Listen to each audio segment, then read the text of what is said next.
ክቡራን አበው ሊቃውንተ ቤተ ክርስቲያን መምህራን ወንድሞች ዲያቆናት ምእመናት እንደምን ቆያችሁ?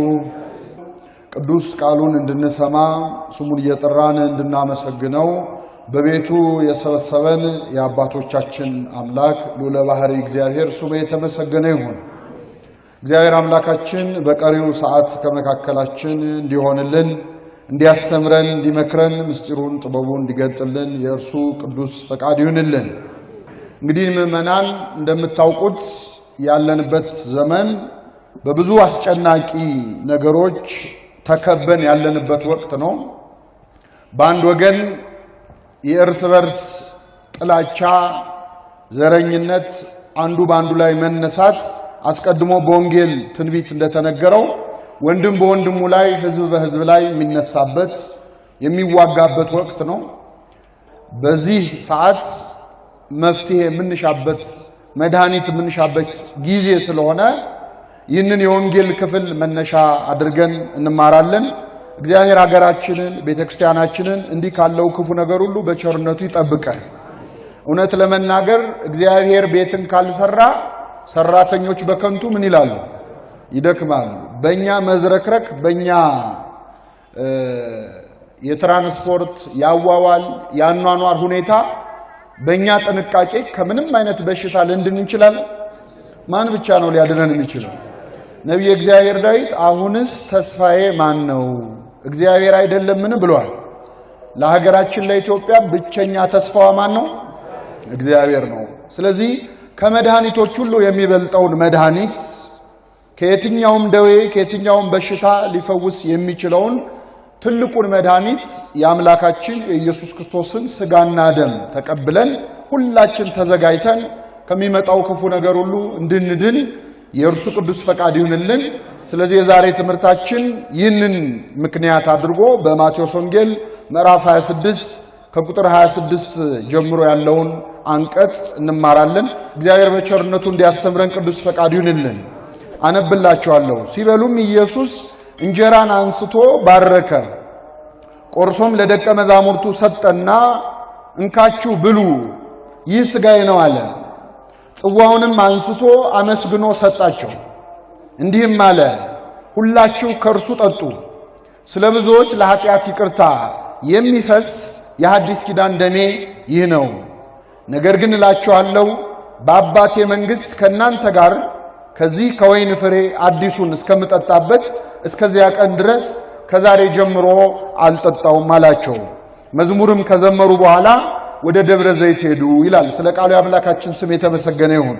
ምእመናን ይህ አንቀጽ እንግዲህ የመጀመሪያው ሥርዓተ ቅዳሴ የተካሄደበት ለመጀመሪያ ጊዜ አምላካችን ኢየሱስ ክርስቶስ ህብስቱን ወደ ሥጋው ወይኑን ወደ ደሙ ለውጦ ሐዋርያቱን ያቆረበበት ሥርዓት ነው። ይህ የወንጌል ክፍል እንግዲህ ዛሬ በየዕለቱ ለምናስቀድሰውና ለምንቀድሰው ቅዳሴ መነሻ ነው። ምእመናን ቤተክርስቲያን ብዙ ነገሮች አሏት። ዜማ አላት፣ ጽሕፈት አላት፣ ንባብ አላት፣ ስነ ስዕል አላት፣ ብዙ ነገር አላት። የቤተክርስቲያን የመጨረሻ ቅድስናዋ የቤተክርስቲያን ሰማያዊነት የሚገለጥበት የመጨረሻው ምስጢር ግን የሚፈጸመው በሥርዓተ ቅዳሴ ላይ ነው። ምናልባት ከዓመት ውስጥ ከሰሙነ ሕማማት ውጪ ዓመቱን ሙሉ ቤተክርስቲያን በየቀኑ ቅዳሴ ትቀድሳለች እና እንዲህ ያለው ጉባኤ ላይ የሚገኝ ሰው እንዲህ ያለ መንፈሳዊ ነገር ላይ የሚሳተፍ ሰው በተለይ ወጣቱ ለሥርዓተ ቅዳሴው ለቁርባኑ እንዲህ ላለው ነገር የሚሰጠው ትኩረት ይህን ያህል አይደለም። ቅዳሴ ካለቀ በኋላ መጥተው የቅዳሴ ጠበል ጠጥተው የሚወጡ ተሳልመው የሚወጡ በጣም ብዙ ወጣቶች አሉ። በአብዛኛው ባለንበት ዘመን ቅዳሴ ላይ ልብ ብላችሁ ከሆነ የሚያስቀድሱት እነማን ናቸው? በብዛት አረጋውያን ናቸው። እናቶችና አባቶች የ70-80 ዓመት አረጋውያን እያስቀደሱ ጠዋት ከእንቅልፋቸው ሲነሱ ወጣቱ ከእንቅልፉ ነቅቶ በር ከፍቶ ሸኝቶ መልሶ በር ዘግቶ የሚተኛበት ጊዜ በጉብዝና ወራት ፈጣሪን ምን በል ነበር ነገሩ። ስለዚህ ሥርዓተ ቅዳሴ ትልቁ የቤተ ክርስቲያን ምስጢር የሚፈጸምበት ነው። አምላካችን ቅዳሴ ከሌላ ሁሉ ከፍ ያለ ነው እንድንል ያደረገን አሁን ያነበብነው የወንጌል ክፍል ነው። ምእመናን አሁን በተሰበሰብንበት ጉባኤ ላይ ከመካከላችን ማን አለ? እግዚአብሔር አለ። ሁለት ወይም ሶስት ሆነው በሚሰበሰቡበት እኔ ከመካከላቸው እገኛለሁ ባለው አምላካዊ ቃል መሰረት ክርስቶስ አሁን ከመካከላችን አለ። የትም ቦታ ሆነው የሚጸልዩ መካከልም ይገኛል። በማህበር ጸሎት ሁሉ እግዚአብሔር ይገኛል። በሥርዓተ ቅዳሴም ላይ ይገኛል። ግን ሌላ ቦታ አሁን ባደረግነው ጉባኤ ላይ ከሚገኘው ቅዳሴ ላይ የሚገኝበት ሁኔታ በጣም የተለየ ነው። ምእመናን በማህበር ጸሎት ላይ እግዚአብሔር የሚገኘው በመንፈስ ነው፣ በረድኤት ነው። በቅዳሴ ላይ ግን ክርስቶስ የሚገኘው በመንፈስ አይደለም፣ በአካል ነው። ምእመናን ልክኛ አሁን እንደ ተገኘ ነው በአካል ከድንግል ማርያም በነሳው ሥጋ ከድንግል ማርያም በነሳው ደም መለኮት በተዋሃደው ነፍስ በተለየው በሥጋውና በደሙ በቅዳሴ መካከል ላይ ይገኛል። ቅዳሴ ላይ መገኘት ማለት ምእመናን ዓርብ ዕለት ክርስቶስ ሲሰቀል እዛው መስቀል ስር ቆሞ ማየት ማለት ነው። ይህንን ስለማንረዳ ነው ብዙዎቻችን ወደ ሥርዓተ ቅዳሴ የማንሄደው። እስቲ ቀላል ጥያቄ ልጠይቃችሁ። አሁን እዚህ ያለን ምእመናን ቤተልሔም ሄደን ጌታ የተወለደበትን ቦታ መሳለም ቢፈቀድልን ደስ ይለናል አይለን? ይላችኋል አይላችሁ? ማን ስለተወለደበት? ክርስቶስ። ቀራንዮ ሄደን መስቀሉ የተተከለበትን ቦታ ተሳለሙ ቢባል ደስ ይለናል።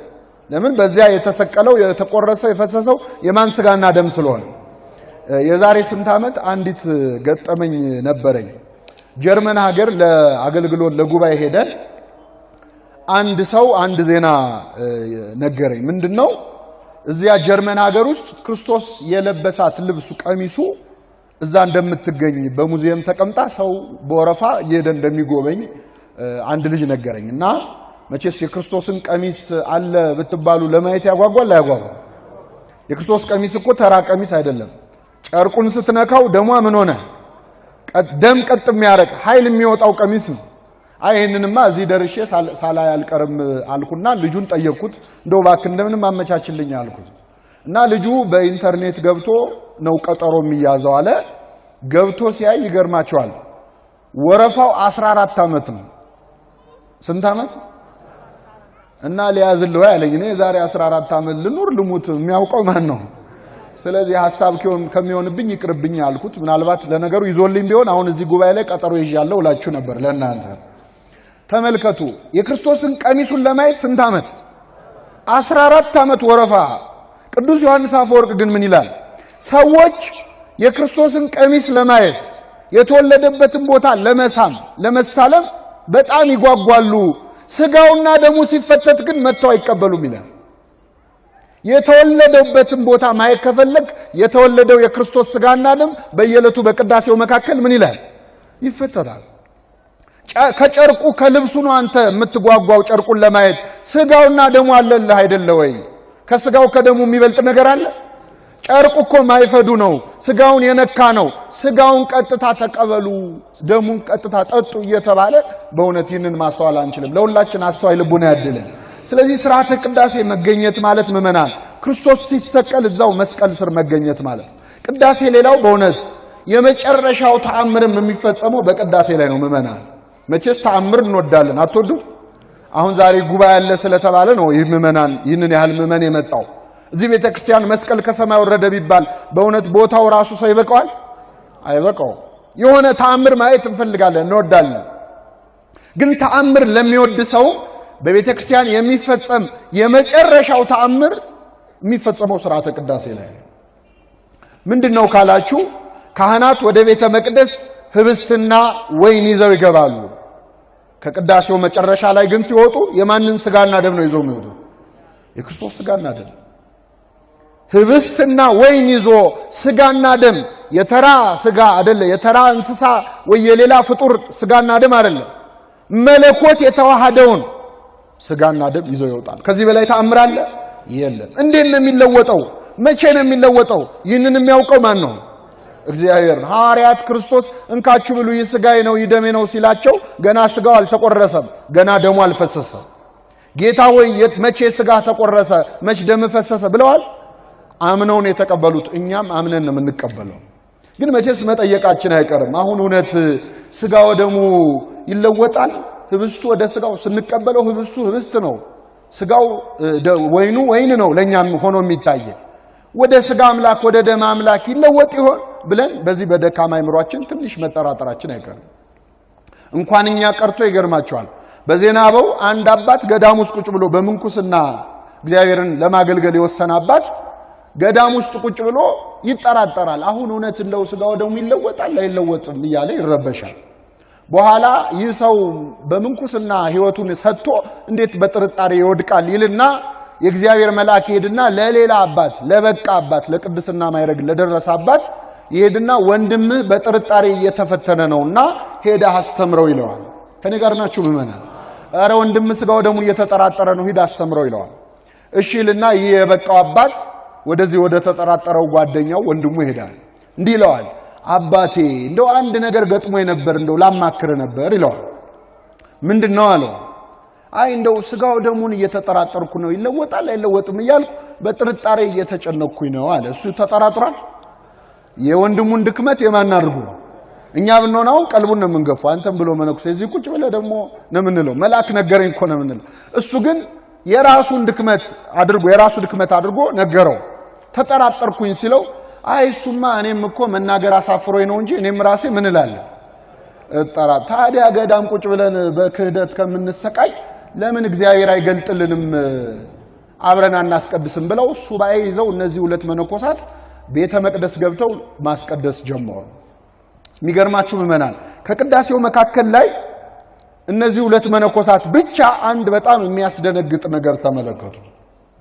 ቅዳሴው መካከል ላይ ቄሱ ሀበነ የሚሉበት ሰዓት አለ አይደለ ከኛ ጋር የምንቀባበልበት ካህኑ ሀበነ በሚሉ ሰዓት የሚቀድሱት ቄስ እጃቸው በደም ተለውሶ ተመለከቱ እነዚህ ሁለት መነኮሳት ካህኑ ራሳቸው አያዩ ግን በእጃቸው ደም ሞልቶ ስጋውን ደሙን ሲፈትቱ እጃቸው በደም ተለውሶ ተመለከቱ ይህን ባዩ ጊዜ ያልበቃው አባት ራሱን ስቶ ወደቀ ገና ለተአምራት አልበቃም የበቃው አባት ግን ጸንቶ ቆመ በኋላ መጨረሻ ቅዳሴው ካለቀ በኋላ ሰሮተ ህዝብ ከተደረገ በኋላ ቀሰቀሰው ሲነቃ ህዝቡ ሁሉ ተበትኗል ምን አለው አይችሉትም ብሎ እግዚአብሔር ሰውሮብን ነው እንጂ ይህ ተአምር በየለቱ ይፈጸማል አለ በእውነት ዛሬ በመናስቀድሰው ቅዳሴ ላይ ህብስቱና ወይኑ ሲለወጥ ብናይ ችለን መቆም እንችላለን አንችልም አቅማችንን አውቆ ድካማችንን አውቆ ሸፍኖት ነው እንጂ በየዕለቱ ህብስቱን ወደ ስጋ ወይኑን ወደ ደሙ ይለውጣል ሌላው አባት ደግሞ እንደዚህ እንደ አዲስ አበባ ባለች ከተማ የሚያገለግል አረጋዊ መንፈሳዊ የሚባል አባት ነው ማን አልኳችሁ አረጋዊ መንፈሳዊ በጣም ትሁት አባት ነበረ ቅዳሴ ቀድስ ሲሉት እናንተ ቀድሱ እኔ መስዋዕቱን ሰራለሁ ፍማለው ቤተ መቅደሱን አዘጋጃለሁ ይላል አስተምር ሲሉት እናንተ አስተምሩ እኔ መጽሐፍ አቀርባለሁ መብራት አበራለሁ ይላል በጣም ትሁት ሰው ነበረ በኋላ አንድ ቀን አባታችን አንተማ ዛሬ መቀደስ አለብህ ብለው በትልቅ ክብረ በዓል ቀን አስጨንቀው አስገቡት ከቅዳሴ እየፈራ እየተንቀጠቀጠ ገባ በእውነት ሰው በጣም መንፈሳዊ ሲሆን ወደ መቅደሱ መቅረብ ይፈራል እና እየተንቀጠቀጠ ገባ ቅዳሴው መቀደስ ጀመረ በፍርሃቱ ከቅዳሴው መካከል ላይ ግን ምእመናን ድንገት ቅዳሴውን አቋርጦ ዝም አለ ለግማሽ ሰዓት ያህል አቆመው ቅዳሴው ቢጠብቁ አይቀድስም ዛሬ ቢሆን በል እንጂ ይባል ነበር ያኔ ግን ያው ጥንት ስርዓት ስለሆነ ጸጥ ብለው ጠበቁት ለግማሽ ሰዓት ዝም ካለ በኋላ ከግማሽ ሰዓት በኋላ ቅዳሴውን ቀጠለው ቀደሰ አቁርባቸው ወጣ ሲወጣ ካህናቱ ከበው ምን ሆነ ነው ዝም ያልከው ለምን አልተናገርክም ቅዳሴውን ለምን አቆምከው በፍጹም አለ ምንም እንደው ጠፍቶኝ ነው ቅዳሴው አልተናገረም ከዚያ በኋላ ይህንን አባት እዛ ከተማ ውስጥ ያየው ሰው የለም ጠፋ ወደ በረሃ መነነ ማለት ነው በብህቱና መኖር ጀመረ በረሃ ላይ ሆኖ ደብዳቤ ይጽፍ ነበር ለወንድሙ ለታናሽ ወንድሙ ከዱር አውሬ የተላከ ደብዳቤ ያለ ይጽፍ ነበር ከምን የተላከ ማን ነው የዱር አውሬ የሚለው ራሱን እና ለወንድሙ የጻፈውን ደብዳቤ ገርማቸዋል ለራስህ አንብበው እንጂ ለሌላ ሰው እንዳታሳየው እኔ በህይወት ይያለው እንዲጻፈ እንደዚህ ያየ ብለህ እንዳታሳይ ብሎ አዞ ላከለት ወንድሙ ሲያነበው ዛሬ አሁን መጽሐፈ መነኮሳት ምንላቸው መጻሕፍት አሉ። ከሶስቱ የመጨረሻው አረጋዊ መንፈሳዊ ነው እና ሶስተኛው መጽሐፍ ነው። አጓጓው ይህንንማ እኔ ብቻ አንብቤ ከምቀር ሌላ ሰው ቢያነበው ይሻላል ብሎ ጸሐፊ አናግሮ ሊያስገለብጠው የዛኔ ማተሚያ ቤት ስለሌለ ሊያስገለብጥ አነጋገረ። መጥቶ ሲፈልገው ግን መጽሐፉ ጠፋበት። እኔ ምን እስክል ድረስ ለሰው እንዳትሰጥ ብሎታል። እስክሞት ድረስ መጽሐፉ ጠፋበት። ከብዙ ዓመት በኋላ ግን ያንን መጽሐፍ አገኘው። ሲያገኘው ቁጭ ብሎ አለቀሰ። ወንድሜ ዛሬ ገና ሞቷል ማለት ነው አለ። የሰወረብኝ እሱ ነው። ዛሬ ያገኘሁት ወንድሜ ምን ስላለ ነው? ስለሞተ ነው አለ።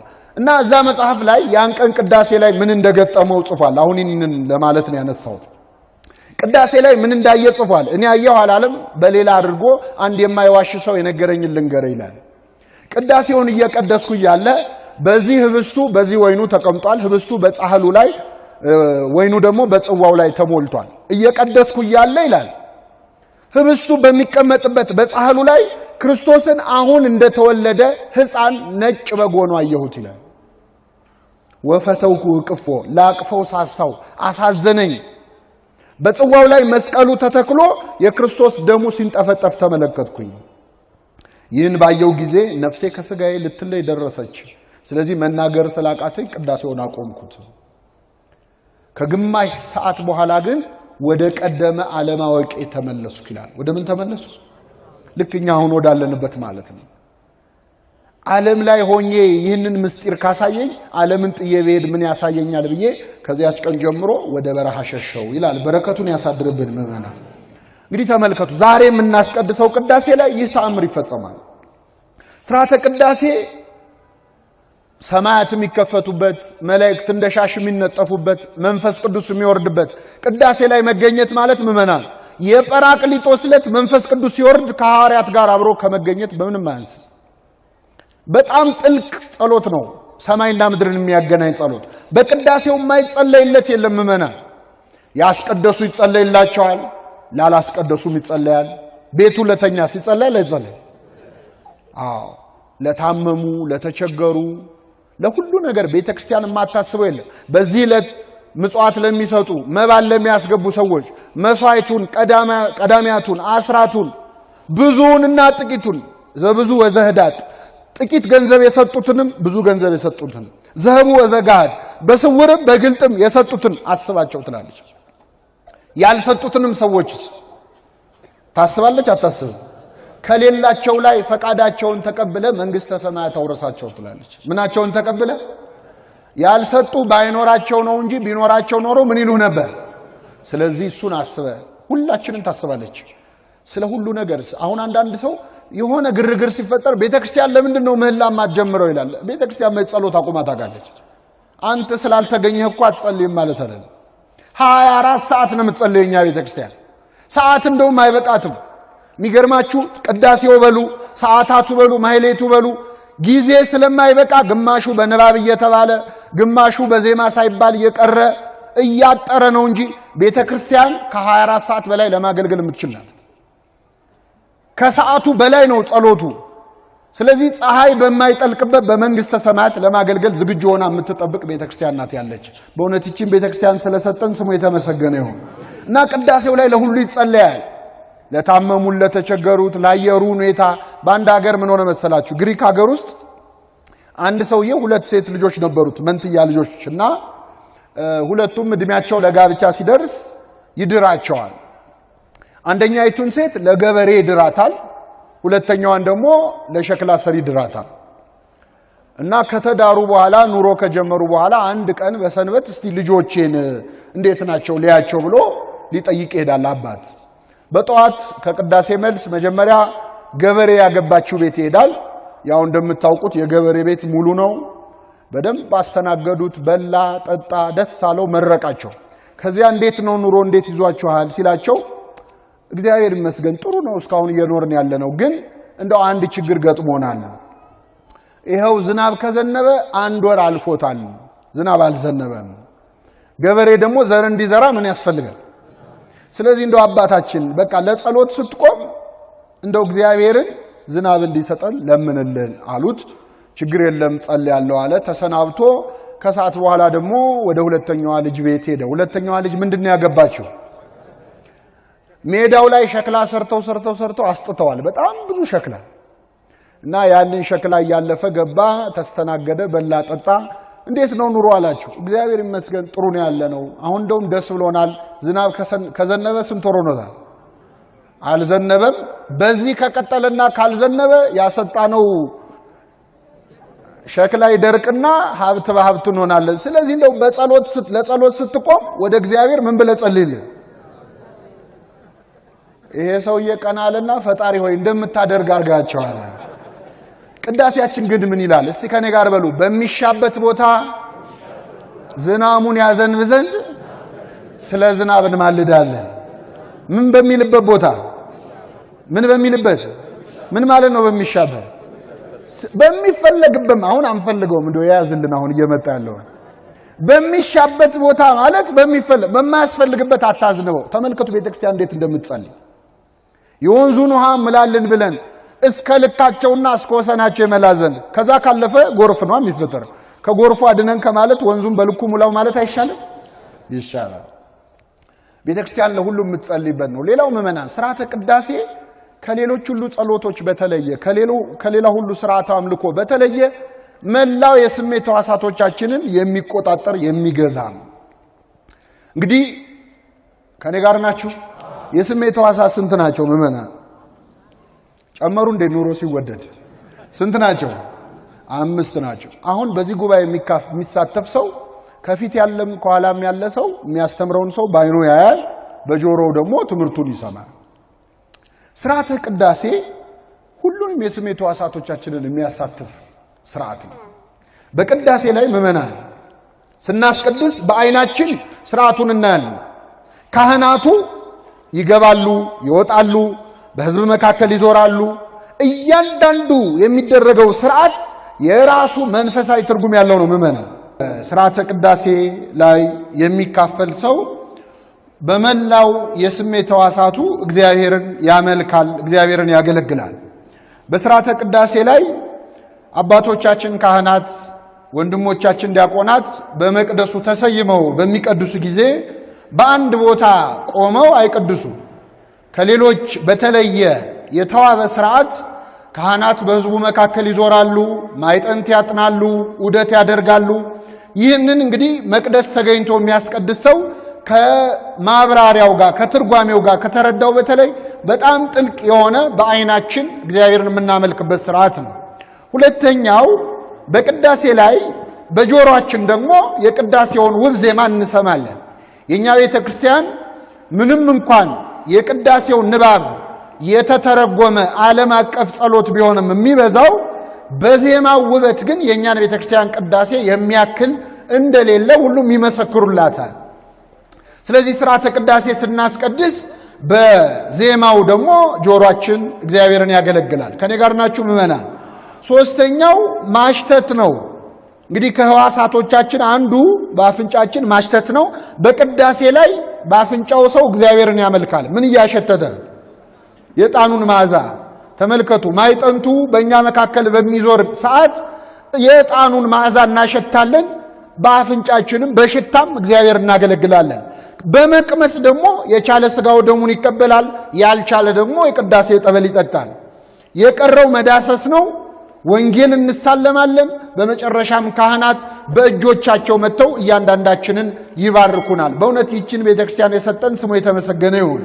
ሌላው ምዕመናን በሥርዓተ ቅዳሴ ላይ ቤተክርስቲያናችን ክርስቶስ ከተወለደበት ሰዓት እስካረገበት ያለውን የሕይወት ታሪኩን በቅዳሴው ላይ ታሳየናለች። ቅዳሴ ማለት ምዕመናን የክርስቶስን ሕይወት አንድ ሰው ቁጭ ብሎ በፊልም እንደሚመለከተው ያህል የክርስቶስን መዋዕለ ሥጋዌውን ከልደቱ እስከ ዕርገቱ ያለውን የሕይወት ታሪክ ቁልጭ አድርጎ የሚያሳይ ሥርዓት ነው ሥርዓተ ቅዳሴ። ቅዳሴ ሲጀመር ምዕመናን ካህናት የሚነሱት እንደምታውቁት ከቤተልሔም ነው። የኛ ቤተ ክርስቲያን ሌሎች እንደሚያደርጉት የገና በዓል ሲደርስ በግርግምና በሳር የምትሰራውና የምታፈርሰው ጊዜያዊ ቤተልሔም ያላት ቤተ ክርስቲያን አይደለችም። የኛ ቤተልሔም ቋሚ ነው። ሥርዓተ ቅዳሴው የሚጀመርበት ቤተልሔም ክርስቶስ የተወለደበት ቤተልሔም ነው። ስለዚህ በቅዳሴው ተጀመረ ማለት ካህናት ከቤተልሔም ይነሳሉ። ሥርዓተ ቅዳሴው ከዛ ይጀምራል። ከቤተልሔም ወደ ቤተ መቅደስ የሚያደርገው ጉዞ ደግሞ ክርስቶስ ወደ ቀራንዮ ያደረገው ጉዞ ምሳሌ ነው። ቅዳሴው ተጀመረ ማለት ደግሞ ክርስቶስ ተሰቀለ ማለት ነው። ከዚያም በኋላ ምዕመናን በሥርዓተ ቅዳሴው ላይ የሚካሄደው እያንዳንዱ ጸሎት፣ እያንዳንዱ ሥርዓት መስቀል ላይ ከተደረገው በምንም አይለይም። በቅዳሴው ላይ ካህናት ሥጋ ወደሙን ሲፈትቱ የቤተ መቅደሱ መንጦላይት መጋረጃው ይዘጋል እንጂ በግልጥ አትፈትትም የኛ ቤተ ክርስቲያን። ይህ የተወሰደው ምዕመናን ክርስቶስ በዕለተ ዓርብ በተሰቀለ ሰዓት እርቃኑን ላለማየት ብለው ፀሐይ ጨልማለች፣ ጨረቃ ደም መስላለች፣ ከዋክብቱም ደግሞ ረግፈው ነበረ። ስለዚህ የፀሐይና የጨረቃን የከዋክብትን መጨለም የክርስቶስን እርቃኑን ለመሸፈን እነዚህ ግዑዛን ፍጥረታት ያደረጉትን ተጋድሎ ለማስታወስ በቅዳሴው ላይ በእውነት መጋረጃው ይዘጋል። ሥርዓተ ቅዳሴው ከተከናወነ በኋላ የሚደረገው ጸሎት እንዲሁ መስቀል ላይ የተደረገው ነው። ከጌታ በስተቀኝ የተሰቀለው ወንበዴ ክርስቶስን ጌታ ሆይ በሉ እስኪ ምዕመናን፣ ጌታ ሆይ በመንግሥትህ በመጣህ ጊዜ ምን በለኝ አስበኝ እንዳለ ከቅዳሴው መካከል ደግሞ ቅዳሴው ላይ ያለነው ኃጢአተኞች፣ ቅዳሴው ላይ ያለነው ወንበዴዎች ተዘከረነ እግዚኦ በውስተ መንግሥትከ፣ አቤቱ በመንግሥትህ በመጣህ ጊዜ ምን በለን አስበን እያልን እንጸልያለን። ስለዚህ ቅዳሴው መስቀል ላይ የሆነ ሁሉ ይሆናል። በመስቀል ላይ ሥጋው ተቆርሷል፣ በቅዳሴው ላይ ሥጋው ይቆረሳል። በመስቀል ላይ ደሙ ፈሷል፣ በቅዳሴው ላይ ደሙ ይፈሳል። በመጨረሻም ልክ ቅዳሴው ካለቀ በኋላ የምንቆርብበት ሥጋው ደሙ የምንቀበልበት ሰዓት ይደርሳል። ይህ ድርገት ተብሎ ይጠራል። ምዕመናን ምን ይባላል? ድርገት። ክርስቶስ ሥጋዬን የሚበላ ደሜን የሚጠጣ እኔ በእርሱ እኖራለሁ እርሱም በእኔ ይኖራል ስላለ ድርገት ደርጋ እንዳደረገ ነው። ከክርስቶስ ጋር አንድ እንሆናለን። ከቆረብን በኋላ ደግሞ ካህናቱ ወደ ቤተ መቅደስ ይመለሳሉ።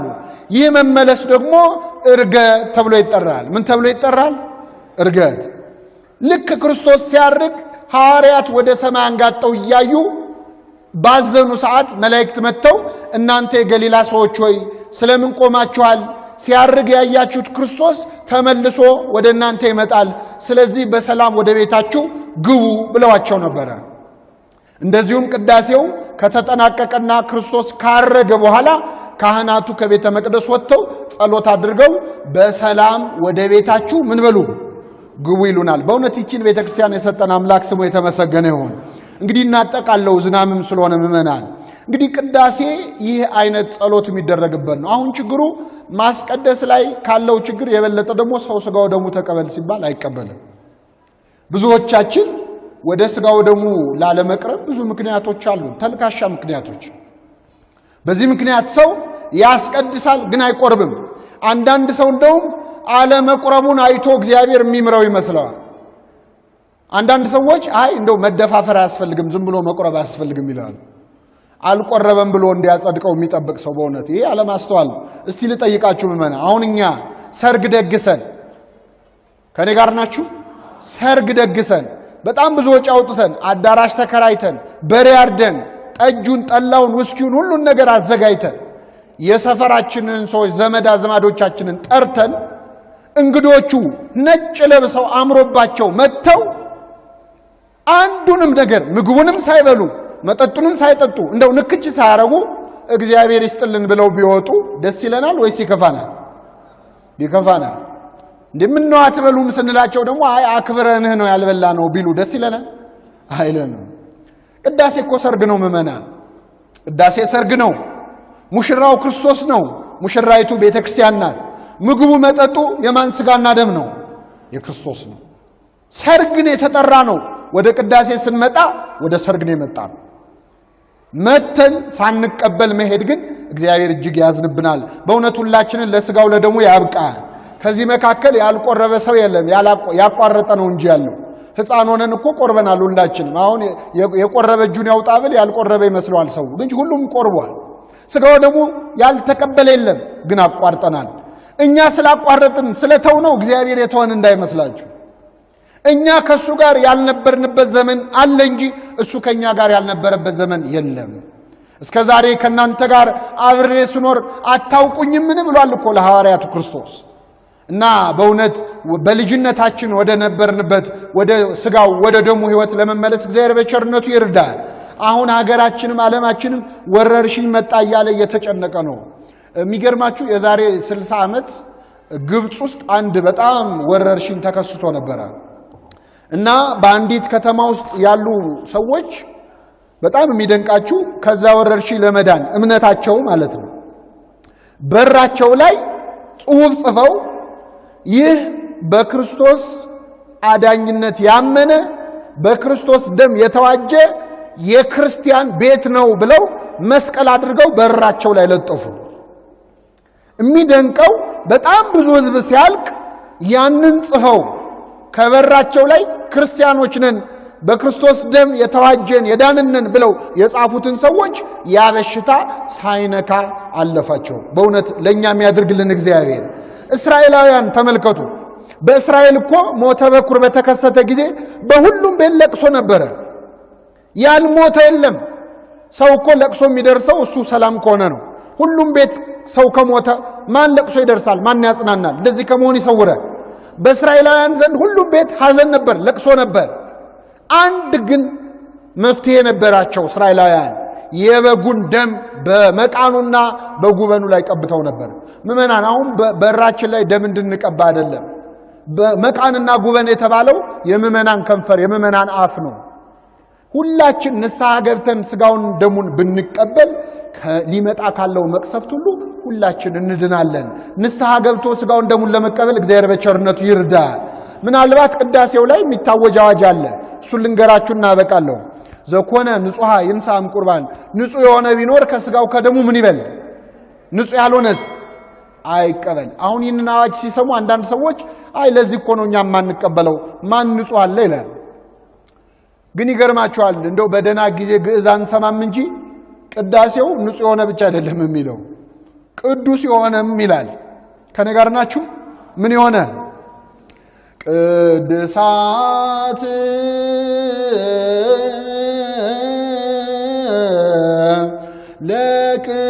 ለቅዱሳን ቄሱ እንደዚህ ይላሉ። ቅድሳት ለቅዱሳን የተቀደሰው ስጋው ደሙ የሚገባው ለነማን ነው? አይገርማችሁ? የንጹህ ሲገርመን ለነማን አሉ? ለቅዱሳን። አንድ ሰው ንስሐ ቢገባ ንጹህ ነው የሚሆነው። ቅዱስ መሆን ግን በገድል በትሩፋት የሚገኝ ነው። እንደ ቅዱሳን እንደነ አቡነ ተክለ ሃይማኖት እንደነ ቅድስት አርሴማ የሆነ ብቻ ነው ስጋው ደሙ የሚገባው ይላል። ምን ማለት ነው? ቤተክርስቲያን ይህን የምትለው ይህንን ቃል ከኔ ጋር በሉና አበቃለሁኝ። አንድ ሰው በሉ እስኪ ለስጋው ደሙ ብቁ የሚሆነው ብቁ አለመሆኑን ሲያምን ነው። ምን አለመሆኑን? አንድ ሰው ልክ ብቁ አይደለሁም ሲል ምን ይሆናል? ብቁ ይሆናል። ለስጋው ደሙ ማናችንም ለስጋው ደሙ የሚበቃ ንጽህና ቅድስና አለ የለንም። ልክ በልባችን ኧረ በፍጹም እኔ አይገባኝም እኔ የረከስኩ ነኝ ስንል ያኔ እግዚአብሔር ትህትናችንን አይቶ ለስጋው ደሙ ብቁ ያደርገናል። ዲያቆኑ ያውጃል፣ ኃጢአትን የሚሰራ ቢኖር ይወገድ ይላል። እንዴ ማን ኃጢአት ያልሰራል? ኃጢአትን የሚሰራ ቢኖር ይወገድ ሲል ምንድነው የምንለው? አምላካችን ሆይ እንደ ቸርነትህ ነው እንጂ ተመልከቱ። ቅድሳት ለቅዱሳን ሲሉስ ቄሱ ምንድነው የምንለው? ተሰጦን አስተውላችኋል? ቅድሳት ለቅዱሳን ምንድነው ተሰጦ?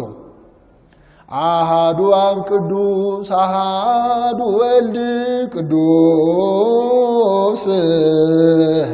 አሃዱ ውእቱ መንፈስ ቅዱስ። ተመልከቱ። ቄሱ ስጋው ደሙ የሚገባው ምን ላሉ ሰዎች ነው? ለተቀደሱ ነው ሲሉኛ ምን እንላለን? ቅዱስ እኮ አብ ነው፣ ቅዱስ እኮ ወልድ ነው። ቅዱስስ እንዴት እኛን ተቀደሱ ትለናለህ? ቅዱስማ እግዚአብሔር ነው። እኛ ቅዱስ ልንሆን አንችልም ስንል እንግዲያውስ እግዚአብሔር ምስለ ኩልክሙ ቅዱስ ነው ያላችሁት እግዚአብሔር ከማን ጋር ይሁን? ምስለ መንፈስከ ከነፍስ ከመንፈስ ጋር ካንተም ጋር ይሁን እንልና እጃችንን ዘርግተን እግዚኦ እንላለን። ሁላችንም በእውነት በቸርነቱ ይማረን። ስለዚህ ምእመናን በዚህ ሰዓት ይህን ትምህርት የምትማሩ የምትሰሙ ይህ ድምጽ የሚደርሳችሁ ሁሉ ቤተክርስቲያን ለጠቅላላ ዕውቀት አስተምራ አታውቅም። ምክንያት ሳይፈጠር ቀን ሳለ የላከኝን ሥራ ላደርግ ይገባኛል ብሏል ክርስቶስ። ማንም ሊሰራባት የማይችላት ሌሊት ትመጣለች ይላል። በደዌ ተጨንቀን በአንዳንድ ሀገራት ኦርቶዶክሳውያን አብያተ ክርስቲያናት እንኳን በመንግስት ተከልክለው ቅዳሴ እንዳያደርጉ በመንግስት ተከልክለው እንዳይሰበሰቡ ስጋው ደሙ እንዳይቀበሉ ቃል እግዚአብሔር እንዳይሰሙ ጸሎት እንዳያደርጉ ታግደው ያሉበት ሀገራት አሉ። የኛው ወገኖች ሳይቀር ኢትዮጵያውያን በሌላ ሀገራት። ስለዚህ ቀን ሳለ የላከኝን ሥራ ላደርግ ይገባኛል እንዳለ ክርስቶስ ማንም ሊሰራ የማይችልበት ሌሊት ሳይመጣ ንስሐ አባት ያላችሁ አሁኑኑ ወደ ንስሐ አባታችሁ ቀርባችሁ ስጋውን ደሙን ተቀበሉ። ከሚመጣው ክፉ ነገር ሁሉ ሁላችንም በቸርነቱ ይጠብቀን። የሰማነውን በልቡናችን ያሳድርብን።